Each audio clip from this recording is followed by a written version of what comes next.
Bago po tayo magsimula, pwede bang sabihin mo sa katabi mo, magandang umaga?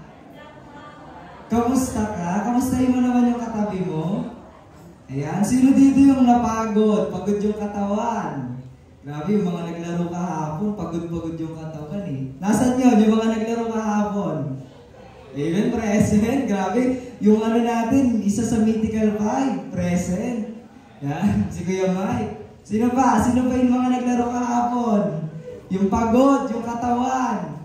Ayan, salamat sa Lord dahil nangyari yung isang pagtitipo na gano'n, no? Na talagang ni-unite tayo ng Lord, lalo yung mga kalalakihan. Yan, so salamat sa Panginoon. Bago po ako magsimula, magpapakilala po ako. Ako po si Kuya Ian.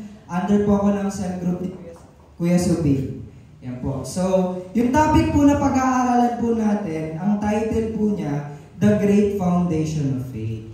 So, dito po, ipapaunawa sa atin ng Panginoon kung paano tayo magbibuild ng foundation through Christ. So, yung tema nga po natin ngayon, di ba? Rooted and build up in Christ. So, ibig sabihin po, gusto ng Lord na ipaunawa sa atin na kailangan tayo bilang mga mananampalataya, bilang mga naglilingkod sa Panginoon, kailangan rooted tayo at nabibuild up tayo sa Kanya. Kay Jesus. Wala nang iba.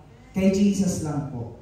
Okay po? So, dito po, talagang binibigyan tayo ng Panginoon ng pagkakataon para ma-build up yung pananampalataya natin sa Kanya. Amen po ba yun? Kaya nga po tayo nagpapatuloy eh. Tama po? Kaya po tayo nandito ngayon, nakaupo tayo, nakikinig, lahat tayo nakikinig ng salita ng Panginoon para turuan tayo kung paano lalago yung pananampalataya natin kay Kristo. Tama po? Maiakalin tulad po natin yung mga sarili natin sa isang engineers eh. Tama po? Tayo, kung iahalin tulad po natin yung mga sarili natin bilang isang engineer, di ba yung engineer po, sila po yung nagbi-build ng talaga, gumagawa ng foundation. Basahin po natin yung difference between yung mahalaga nga po, di ba, na yung architect pati engineer naghahalin-hinan pagdating sa paggawa ng isang building. So yung difference po between architects and engineer, to be exact po, yung structural engineer, sabi po dito, yung architect and an engineer is that an architect focuses more on artistry and design of the building, while the engineer focuses more on the technical structural side. Tama po ba yun natin, sir? So sa structural side, nakafocus yung engineer. So tayo po, para tayong mga engineer, tayo po yung nagbibuild ng foundation natin. Nakadepende po sa atin kung gaano magiging matatag, matibay, yung bubuuhin natin na pundasyon. Amen po ba? At walang ibang matibay na pundasyon sa atin na kailangan nating buuin, walang iba kundi yung pananampalataya natin kay Kristo. Amen po? So napakahalaga po ng foundation sa atin na dapat maging firm yung foundation natin nang sa gayon, anumang pagsubok, problema yung dumating sa atin, hindi tayo basta-basta matitinan. Amen?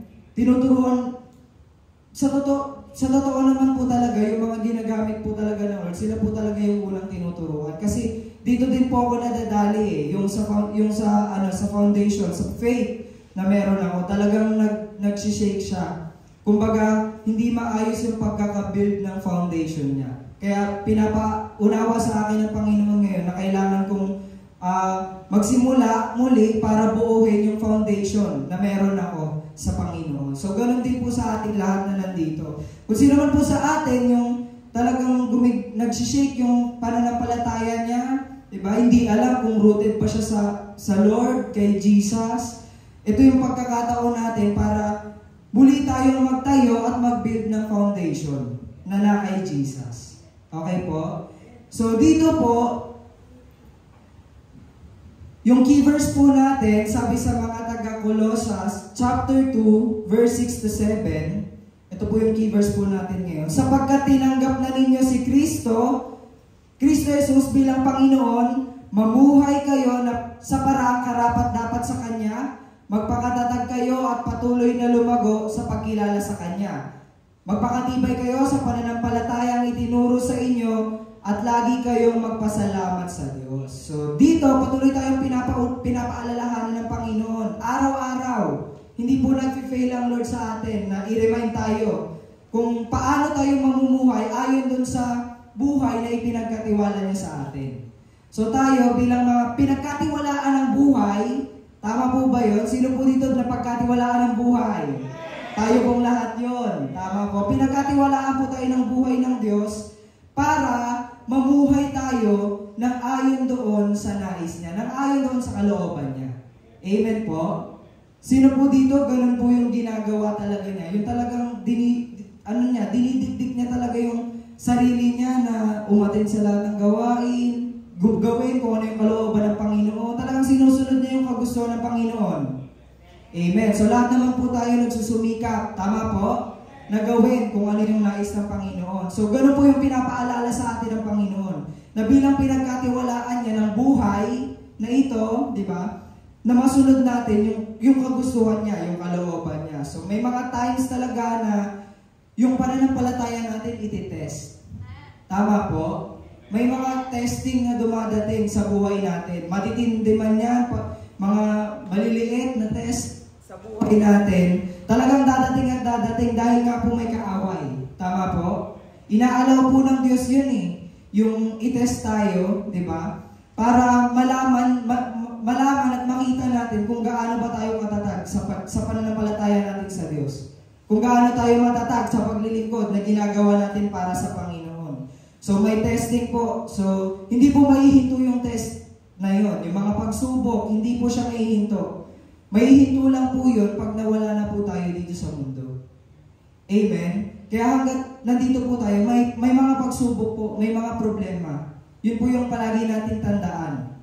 Na sabi nga po, di ba, huwag nating hilingin na mawala yung problema. Bagos, magkaroon pa ng problema. Kasi doon na patatatag yung natin eh. Yung mga pananampalataya natin. Amen po ba yun? Sino dito pag matindi yung pagsubok niya, nakakapit siya kay Lord? Sino dito yung ganon? Yung dumadana siya ng sobrang bigat. Diba? Pero nakakapit siya sa Panginoon. So, ganun po yung gustong mangyari ng Diyos sa atin. Na kahit na maraming pagsubok yung dumadating sa buhay natin, talagang rooted tayo, yung foundation natin na binubuo sa Panginoon, matibay, matatag. Amen po? So, magpatuloy po tayo sa ating pag-aaralan ngayon. Bago po yun, gusto po natin yung story ni Job. So, hindi na po bago sa atin yun, no? Talagang, yung story ni Job, nakita natin kung gaano siya naging, matibay, naging matatag sa pananampalataya niya sa Diyos. Kung paano siya patuloy na nagtiwala sa Panginoon sa kabila ng lahat ng mga pinagdaanan niya. Mas matitindi pa nga yung pinagdaanan ni Job kaysa sa atin eh. Tama po? Hindi maikukumpara kung ano yung pinagdaanan ni Job sa atin. Nawala sa kanya lahat. Nagkasakit pa siya sa balat. Tama po? May na ba sa atin dito? May nagkasakit na ba sa balat? Wala pa naman po, di ba? May namatayan na po ba dito? Sunod-sunod? Wala naman po, di ba? Wala pa naman po. So, dito po, pag-uusapan po natin yung buhay ni Job at yung yung pananampalataya niya, yung katapatan niya sa Panginoon. So, alam naman po natin na si Job, isa sa pinakamayaman at faithful servant ng Diyos. Tama po? Mababasa po natin yun sa Job 1 hanggang 42. Yung story po ni Job na yun, mababasa po natin sa Book of Job. So dito po, di ba, nung isang araw po, talagang inalaw ng Diyos na subukin siya. Tama po? Inalaw po ng Lord na masubok siya, yung pananampalataya niya, yung katapatan niya sa Panginoon. Inalaw po ng Diyos yun. Dumating yung pagkakataon na sunod-sunod na matay yung anak niya, yung mga, kung anong meron siya, yung mga alaga niyang hayop. Ilan yung sobrang dami nun, yung sunod-sunod na namatay, di ba? Yung 10 anak niya, yung 3 lalaki, tas 3 babae namatay. So, pati yung yung mga tupa niya, yung mga baka, yung mga aso niya, nawala talaga sa kanya lahat. So, dumating na ba sa pagkakataon ng buhay natin, yung kahit isa lang na nawala sa atin, dumating na po ba yun?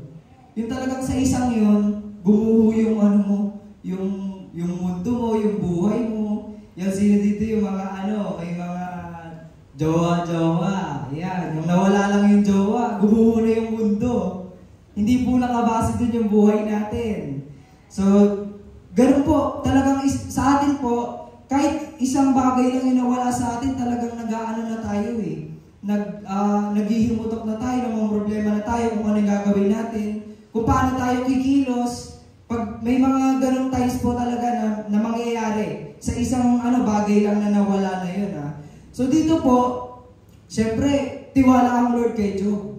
Pinagmamalaki nga si Job ni Lord eh. Tama po? Ganon din po sa atin. Talaga pong sa katunayan, bawat isa po sa atin pinagmamalaki ng Lord.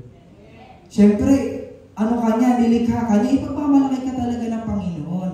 So tayo, pag naglilingkod pa tayo sa Panginoon, ginagawa pa natin yung kalooban niya, ipagmamalaki tayo ng Diyos. So dito po, di ba, pinagmamalaki niya si Job. Basahin po natin yung sa Job chapter 1. Ayan, ito po yung sinubok ni Satanas si Job.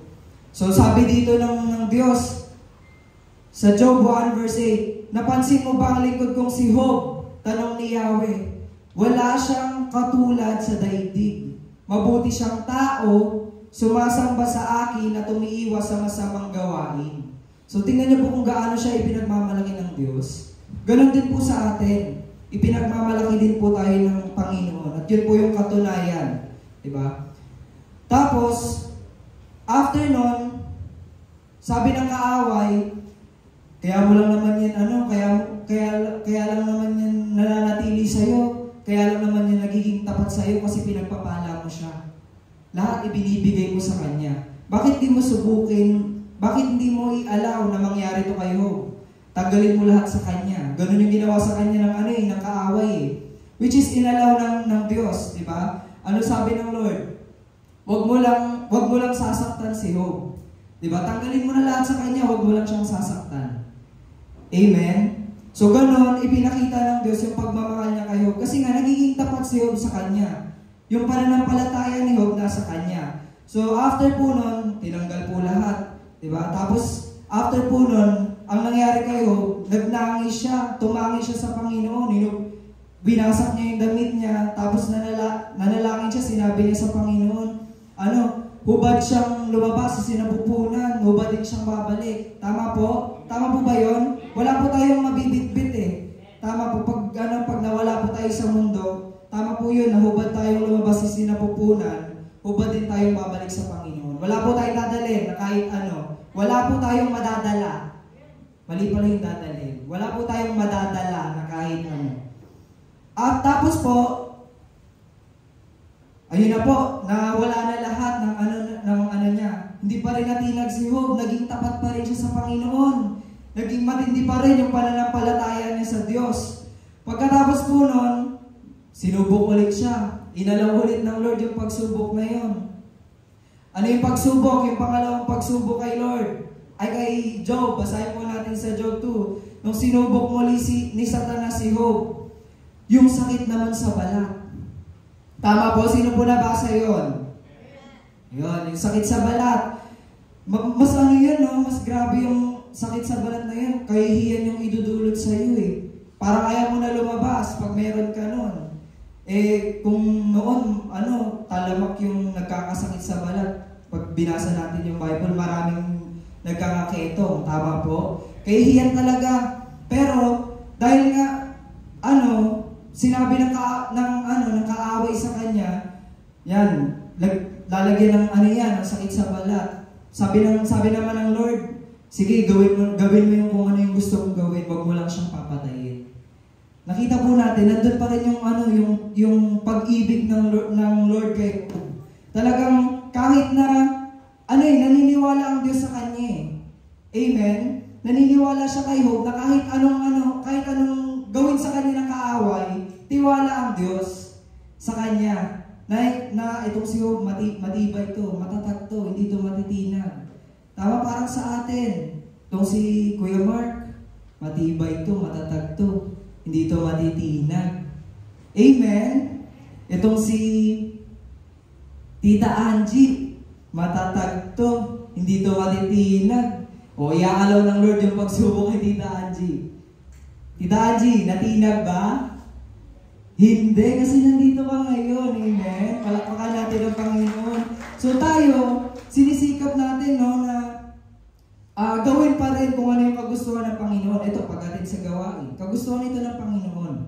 Kahit na marami pang dumating na hadlang dyan sa dadaanan mo, di ba? Yung may makasalubong kang mga mabibwisit sa'yo, ikaka-stress mo, wala hindi po tayo matitinag sa ganong bagay pa lang pero may mga nagtitinag po sa ganon. Tama po? Lalo pag yung kasama mo dito sa loob ng church, kinagagalitan mo, kinaiinisan mo. Ay, di na lang ako mag-church, nandyan si mamaya na lang ako second service, kasi sa first service siya nag-a-attend. So may mga ganon, may ganon po ba? May nangyari po ganon? Ay, grabe, wala. Mga very good. So, yun po, no, yung pagsubok na binigay kay Job sa pangalawang pagkakataon, hindi pa rin siya natinag doon. Lahat talaga tinanggal kay Job, nagkasakit siya sa balat, pero nanatili pa rin si Job sa pananampalataya niya sa Diyos. Amen? So tayo, nag-e-expect po ang Lord sa atin. Malaki yung expectation ng Lord sa atin na tayo, bilang mga tinawag niya, diba? Bilang mga tinawag niya sa paglilingkod na to, na nasimulan natin, kailangan manatili tayong matatag sa pananampalataya natin sa Panginoon. Amen? Sino po dito nahihirapan na? Nahihirapan na. Yung nagsastruggle na siya, nag-iisip na, nagdadalawang isip na umattend sa mga gawain, nagdadalawang isip kung magde-devotion ba o hindi. Yan, yung mga nagdadalawang isip, kasi sa akin po, dumating po talaga sa point yon sa akin. Ito lang. Kasi po nung nagka-trabaho nga po, which is pagbabala naman ng Lord yun, dahil inuna ko talaga ang Lord nung encounter, talagang binigay niya yung trabaho na yun. Pero, nung dumating ko yung trabaho na yun, doon po nag-shake talaga. Talagang tuwing uuwi ako, nagdadalawang isip ako kung hahabol ba ako, uuwi na lang ako para magpahinga. Kasi sobrang pagod na yung katawan ko. Talagang sinubok ako ng Panginoon sa part na yun. Pati yung sa pagde-devotion po, talagang nag-struggle po talaga ako sa devotion. Pero po, sa tulong po ng Panginoon, sa tulong din po ng mga nagre-remind sa atin ng mga leaders, na mga pastor, talagang nahihila tayo ulit paangat. So salamat po sa Panginoon. Tapos ngayon po, nakakatuwa po kasi yung sa trabaho ko po talaga, hindi po siya stressful. Talaga pong nilagay ako ng Lord dun sa trabaho na hindi ko ikaka-stress. Kasi po, nakakahabol po ako sa mga gawain. Lang po talaga, nag-adjust lang po talaga ako na sa travel po ng pauwi. Napakahirap po talaga pag pauwi, yung dagat na ng traffic. Lalo, ang bilis ng ng sasakyan, pabikutan na. Tapos sa bikutan, dun magta-traffic. Tapos bababa ka na lang sa gitna para humabol talaga. Ganun po talaga yung ginagawa ko, tuwing may gawain. Sinisikap ko po talaga na humabol. Kung noon talaga, nagdadalawang isip po talaga ako kung a-attend ako o hindi. Pero salamat po sa Panginoon. Tapos po, nakakatuwa po kasi yung sa devotion ko po talaga, kahapon na-late po ako ng devotion. Na-late po ako na nakapagsulat. Pero tuwing papasok po ako, hindi po pwedeng hindi ako mag-devotion ng umaga. Kasi po yun po yung yung nagiging lakas ko. Kahit ito po sa totoo lang po, sa CR po ako nagsusulat ng devotion ko. Nagbabasa po. Bawal po kasi magsulat sa amin sa loob ng office. Yung cellphone nakatabi. Tapos bawal yung mga notebook sa table mo. So talagang, nung una po, sa hallway ako nagsusulat, dinadala ko po yung yung devotion ko yung notebook ko sa devotion. Kasi po sa bahay pa lang po nagbabasa na ako. Pag na-late ako sa CR, doon ako nagbabasa. Kaya maaga po ako umaalis. Para alas 6 pa lang po umaalis ako kahit alas 8 pa po yung pasok ko. Inilaan ko po yun para makapagsulat po talaga ako ng devotion. Para masulat ko po yung devotion ko. Kaya salamat po sa Lord dahil patuloy niya tayong binabalik. So sa atin po, kung may nagsastruggle po sa atin sa ganung part, sikapin po natin na magawa pa rin yung, kasi gusto po yun ng Panginoon eh. Amen? Gusto niya po na lumago yung spiritual natin, diba? Maging matatag yung pananampalataya natin sa Lord, yun yung gusto ng Panginoon. Kaya kahit pagsubok, talagang sikapin natin na magawa kung yung nais ng Panginoon na gawin natin. So, kahit na marami tayong mga pinagdadaanan, hindi pa rin dapat mawawala yung pananampalataya natin sa Panginoon. Gaano man, katulad nga po niyan, gaano man katindi yung mga pinagdadaanan natin, hindi pa nga matindi yung sa akin eh. Tama, nag-shake na ako, nag-aalangan na ako, nagdadalawang isip na ako. Hindi pa matindi yun sa mga pinagdadaanan po ng iba sa atin, baka mas matitindi pa po yung mga pinagdadaanan niya. Pero kahit na ganun po, isipin po natin na kailangan natin ang Diyos sa buhay natin. Amen? Na hindi natin magagawa yung mga bagay na gustong ipagawa ng Lord kung tayo, mawawala tayo sa Kanya. Amen po? Kaya napakahalaga na maging matibay yung pundasyon natin sa Panginoon. So dito po, ituturo sa atin ng Diyos kung paano ba ma-build yung strong foundation of faith natin sa Kanya. Amen? Sino po dito nagugutom na? Gutom na agad. Yan. So dito po, pag-aaralan po natin yung tapa. Sino po nakakaalam ng tapa? T-A-P-A-H. May H sa dulo, no? Tapa. Tapa. Hindi tapa lang, tapa, may H. So una po, sa tapa, yung letter T. Sabi po dito, trust in the Lord. So, how to build a strong foundation of faith? Trust in the Lord. Sabi sa mga awit 33:4, si Yahweh ay tapat sa kanyang salita at mas maaasahan ang kanyang ginagawa. Amen? So, magtiwala tayo sa Panginoon. Yun ang gusto ng Diyos eh. Magtiwala tayo sa Kanya, hindi sa sarili natin. Amen? Kasi kung sa sarili lang po natin, bigo ang kahihinatnan. Bigo ang mangyayari. Kung sa Lord, kung tayo magtitiwala tayo sa Panginoon, talagang matatanggap natin yung katagumpayan eh. Tama po? Tama po ba yun? Amen. So, pinapaunawa sa atin ng Panginoon na kailangan magtiwala tayo sa Kanya. Kung ang Diyos ay tapat, dapat magtiwala tayo sa Kanya. Dahil siya ay tapat. So, may nabali na bang pangako ang Diyos sa atin? May nabali na po ba? Sa totoo lang po, wala pa pong nababaling pangako ang Diyos eh. Naiisip lang po natin na nababali kasi hindi dumadating sa atin. Tama po? Hindi natin natatanggap. Tama po ba yon? Kaya sa isip-isip natin, hindi nangyari yung pinapanalangin ko, hindi natupad. Eh, nakadepende naman po sa atin kung kung tutuparin ng Lord o hindi eh. Tama po? Nakadepende sa atin kung paano natin matatanggap yung mga yung mga pangako ng Diyos sa buhay natin. Tama po?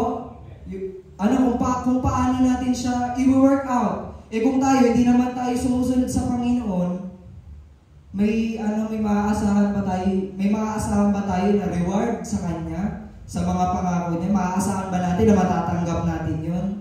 Tama po, kung hindi naman tayo sumusunod sa Kanya, hindi naman tayo naglilingkod sa Kanya, hindi naman natin ginagawa kung ano yung kalooban niya. Tama po? So tayo po, sa sarili natin, wag na po nating asahan kung hindi naman po natin ginagawa kung ano yung kagustuhan ng Panginoon. Pero, kung sinusunod mo yung gusto ng Lord, kung ginagawa mo yung kalooban ng Panginoon, kung ginagawa natin lahat ng yun, doon tayo umasa sa Panginoon. Kasi tatanggapin po natin yung mga pinangako niya.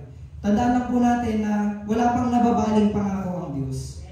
Amen? So yun po yung una, trust in the Lord.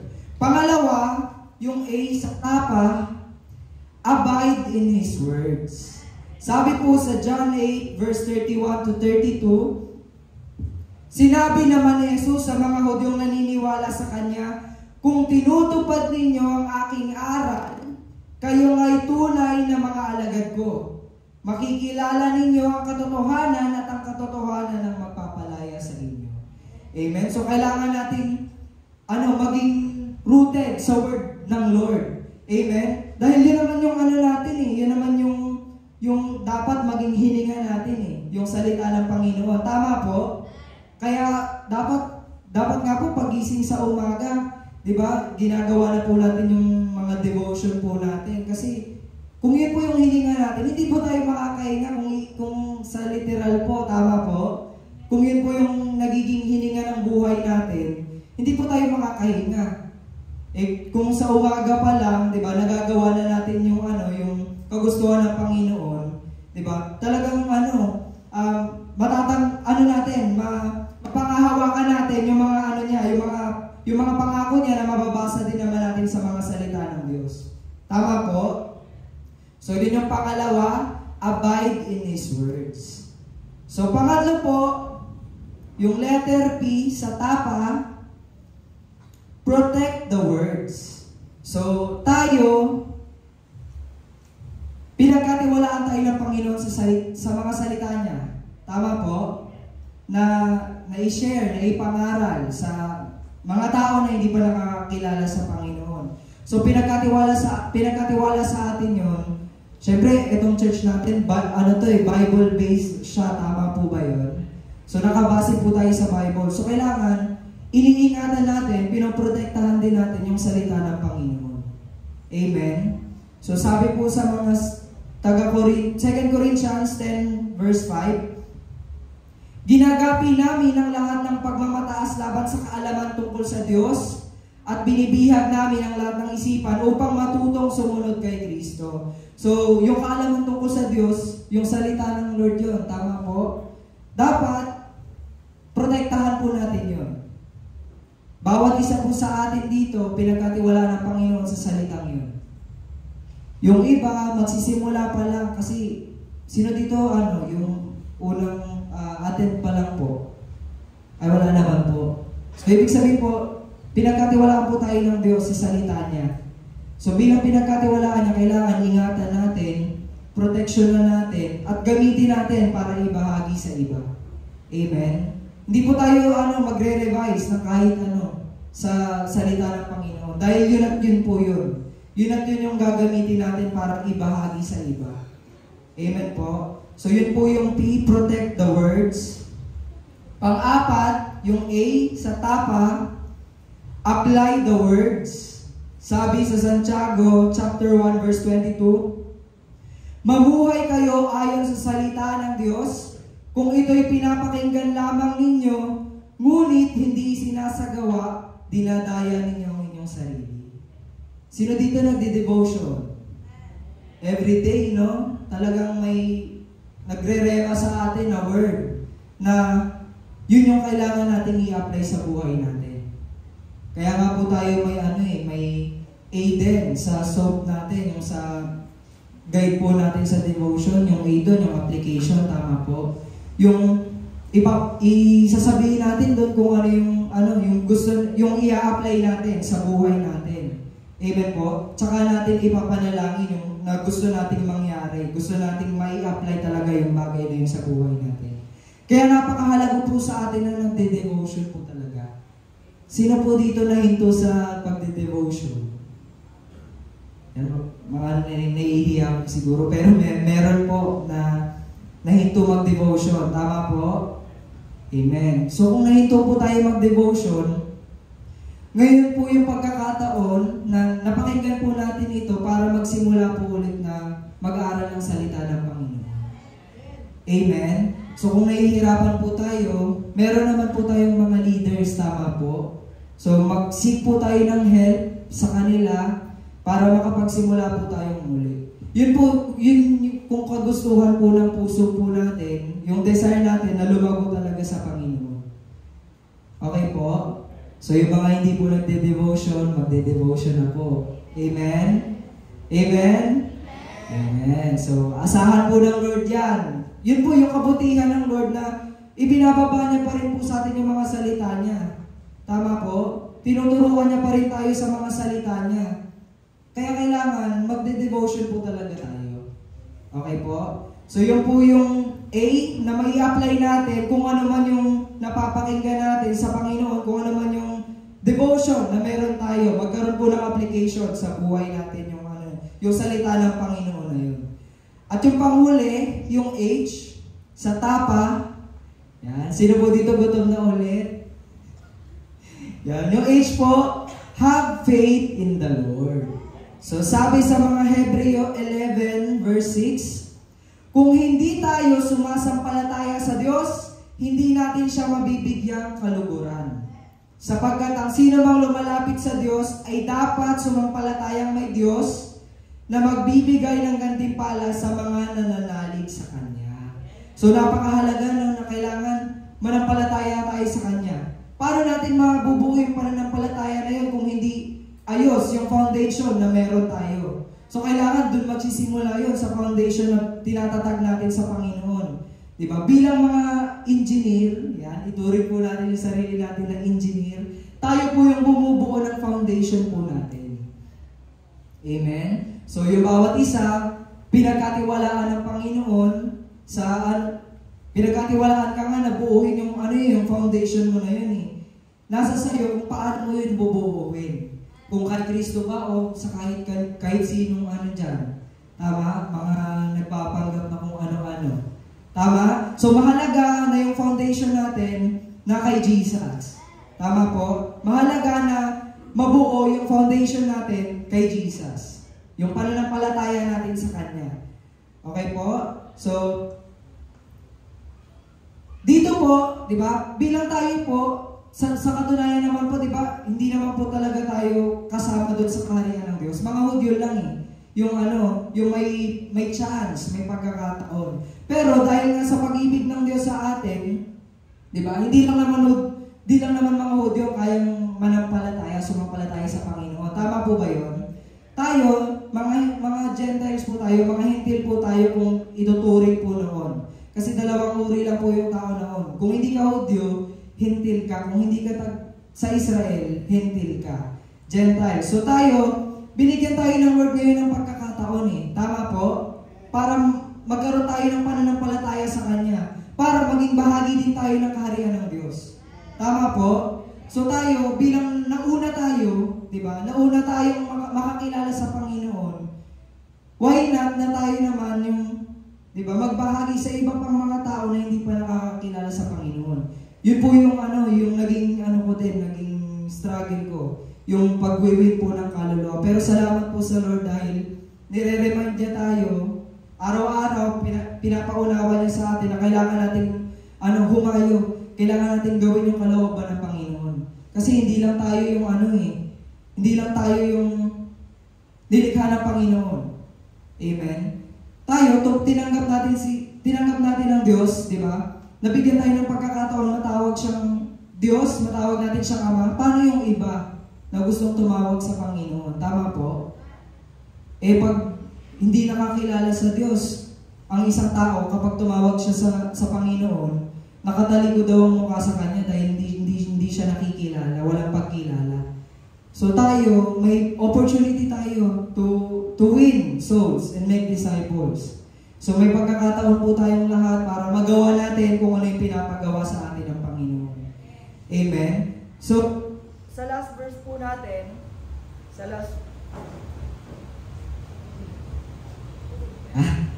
palakpakan po natin ng Panginoon. Sa last natin, basahin po natin yung Mateo 7:24 to 29. Mateo 27:24 to 29. Sabi po dito, ito po yung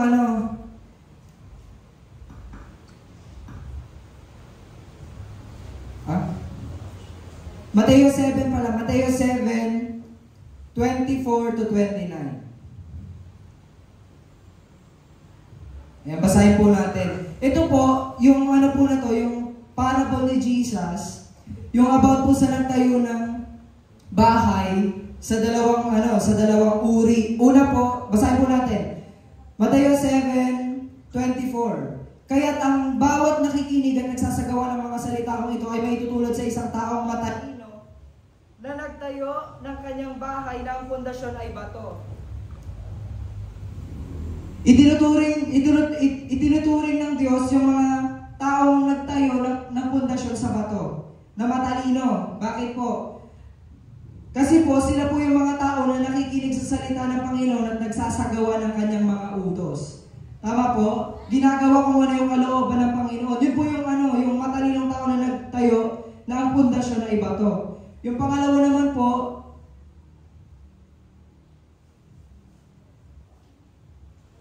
ayan, basahin po natin yung 25. Sabi po dito, umulan ng malakas, bumaha at binayo ng malakas na hangin ang bahay na iyon, ngunit hindi nagiba sapagkat nakatayo iyon sa bato. Tingnan po ninyo, kung yung pundasyon po natin matibay, yung pundasyon natin matatag, kahit anong unos pa yung dumating, kahit anong pagsubok pa yung dumating, hindi tayo matitinag eh. Tama po, katulad nga po niyan, yung inihahalin tulad po natin yung mga sarili natin sa mga engineer. Di ba po? Kung matibay yung pagkakatayo ng pundasyon natin, kung matatag yung pundasyon natin, kahit ano pang lindol, di ba? Yung lindol yung nagiging sanhi ng pagbuo ng isang building eh. Tama po? Kahit ano pag-aano pa yan kalakas, hindi yun matutumba. Kung yung pundasyon natin matibay at matatag. Tama po? So tayo po, pinapaalalahanan po tayo ng Panginoon na itayo natin muli yung building natin. Tapos yung pundasyon natin, dapat na kay Jesus, dapat na kay Kristo.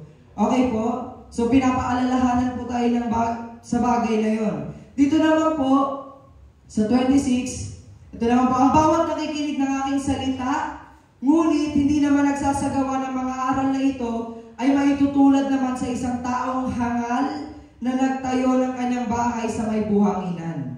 Umulan ng malakas, bumaha at binayo ng malakas na hangin ang bahay, ito ay bumagsak at lubusang nawasak.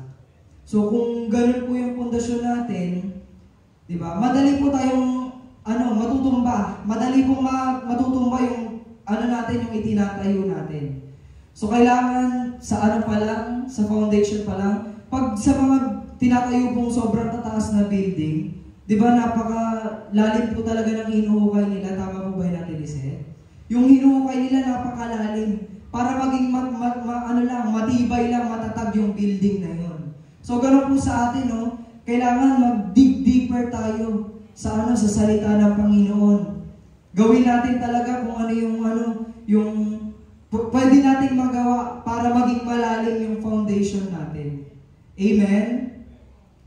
So, yun po, napapaalalahanan lang po tayo ng Panginoon sa mga bagay na ito at tinuturuan tayo para muli nating maitatag yung pundasyon na meron tayo. Amen? Kung mga sa simula, di ba, yung mga naging pundasyon natin, mababaw lang, di ba? Hindi gaanong rooted sa word ng Lord, hindi gaanong rooted sa Kanya. Why not na ngayon simulan natin mag-dig deeper? Diba? Lalo pang humukay ng malalim para lang maging matatag yung pundasyon natin. Mahirap po magbukal ng lupa ng napakalalim. Kailangan pa ng malalaking machine, tama? Para makahukay lang ng malalim. So tayo, mano-mano po natin gagawin. Amen? Sino po dito handa ng mano-manong magbukay, mag-dig deep ng para maitayo yung pundasyon niya? Amen? So, yun po, alalahanin po natin kung paano tayo mag-build ng strong foundation of faith. Una, trust in the Lord. Pangalawa, abide in His words. Pangatlo, protect the words. Pang-apat, apply the words. At panglima, have faith in the Lord. Yan. Palakpakan po natin ang Diyos. Tayo tumayo. Tayo manalangin sa Panginoon. Hallelujah. Magpasalamat po tayo sa Diyos.